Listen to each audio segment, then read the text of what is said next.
صوحان أيضا من علماء التابعين قال: فجاء رجال وقد نسقوا كلاما وكتبوا كتابا، من كان معنا فهو من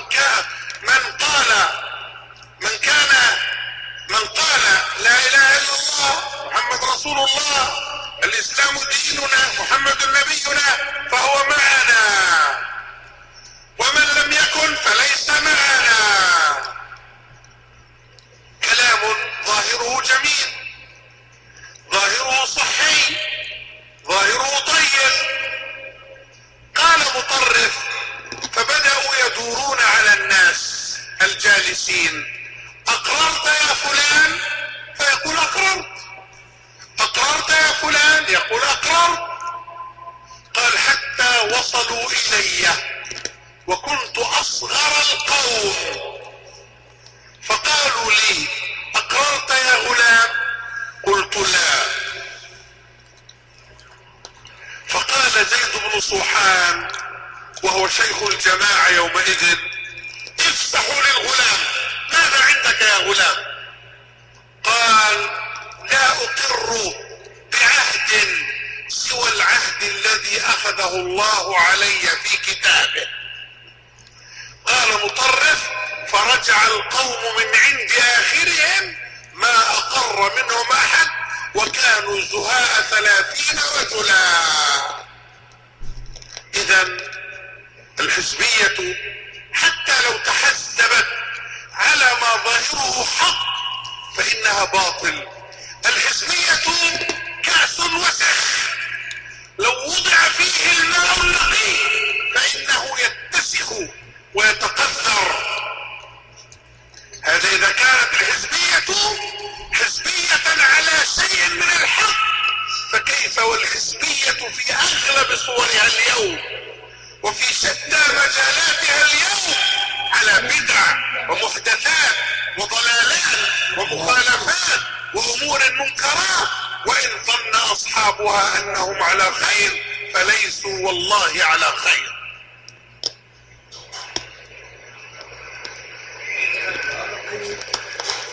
Kemudian kata beliau, di antara fitnah itu fitnah perpecahan. Sabda Rasulullah SAW dalam hadis yang masyhur, orang-orang Yahudi berpecah menjadi 71 golongan, orang-orang Nasrani berpecah menjadi 72 golongan, dan umatku berpecah menjadi 73 golongan, semuanya dalam api neraka kecuali satu. Lalu mereka berkata, siapa dia wahai Rasulullah?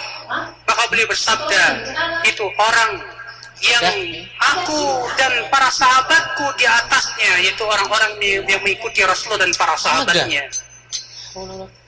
Disebutkan dalam hadis yang diriwayatkan Bukhari dan Muslim bahwasanya Rasulullah sallallahu alaihi wasallam pernah melihat perselisihan di zamannya antara kaum Muhajirin dan Ansar. Sebabnya adalah ada seseorang sahabat dari kalangan Muhajirin memukul, atau Ansar, ya salah satunya memukul yang lainnya. Lalu berkatalah orang Muhajirin, wahai kaum Muhajirin, kemarilah. Berkata orang-orang Ansar, wahai Ansar, kemarilah. Padahal nama Muhajirin, nama Ansar adalah nama yang sesuai dengan syariat.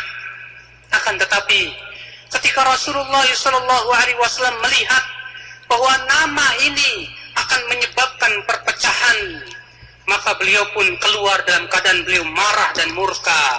Beliau bersabda, apakah seruan jahiliyah yang kalian serukan?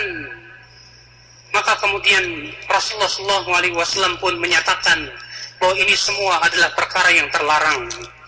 Dan disebutkan dalam hadis bahwa Rasulullah SAW dalam hadis yang diriwayatkan Tirmidzi, siapa yang menyeru kepada seruan jahiliyah, maka ia termasuk penduduk neraka jahanam, walaupun ia sholat, walaupun ia berpuasa dan mengaku bahwa dia seorang muslim. Sesungguhnya hizbiyah, perpecahan itu adalah sangat berbahaya sekali. Allah Subhanahu wa ta'ala melarang perpecahan. Allah berfirman, wala takunu minal musyrikin. Janganlah kalian seperti orang-orang musyrikin, yaitu orang-orang yang memecah belah agama mereka, sementara mereka berkelompok-kelompok dan setiap kelompok itu berbangga dengan apa yang ada pada kelompoknya.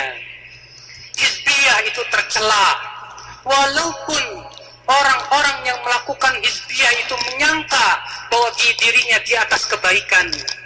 Padahal kalaulah itu kebaikan yang murni, tentu mereka tidak akan berpecah belah. Kalaulah itu kebaikan yang murni, tentu mereka akan membuka hati-hati manusia kepada kebenaran.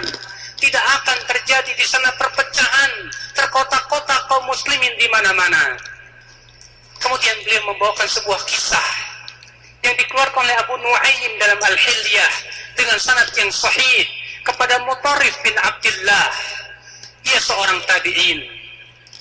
Mutarrif berkata bahwa kami berada di rumah Zaid bin Sauhan, dan Zaid bin Sauhan adalah seorang tabi'in. Lalu datanglah beberapa orang, ternyata mereka telah menulis sebuah tulisan-tulisan dalam sebuah secari kertas, di mana isinya adalah Al-Quran sebagai bimbingan kami, dan sunnah adalah merupakan tujuan kami.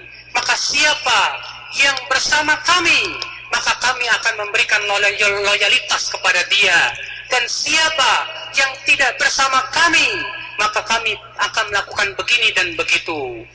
Lihatlah, kata beliau, ucapan ini terlihat baik, tapi apa yang dilakukan oleh Mutarrif? Dengarkan apa yang dikatakan oleh Mutarrif.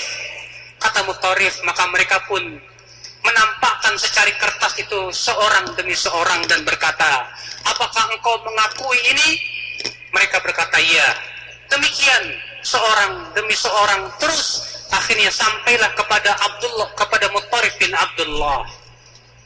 Ketika dikatakan kepada Mutarrif, apakah engkau mengakui ini? Kata apa? Kata Mutarrif, tidak. Kata Zaid, coba tanya, apa alasan dia? Maka Mutarrif berkata, aku tidak akan menyetujui sebuah perjanjian kecuali yang telah Allah ambil perjanjiannya, yang Allah ambil dariku dalam Al-Quran. Maka ternyata apa yang terjadi? 30 orang yang ada di situ semuanya ternyata menyetujui apa yang dilakukan oleh Mutarrif. Lihatlah, kata beliau, kalau begitu hizbiyah memang sesuatu yang sangat tercela sekali. Walaupun tampaknya kelihatannya benar, tapi sebetulnya di balik itu adalah ternyata ada kekotoran dan yang lainnya. Bahkan hizbiyah itu sendiri, kata beliau, kotor. Kalau engkau menyimpan emas yang paling bagus di dalam hizbiyah, niscaya ia akan terkotori.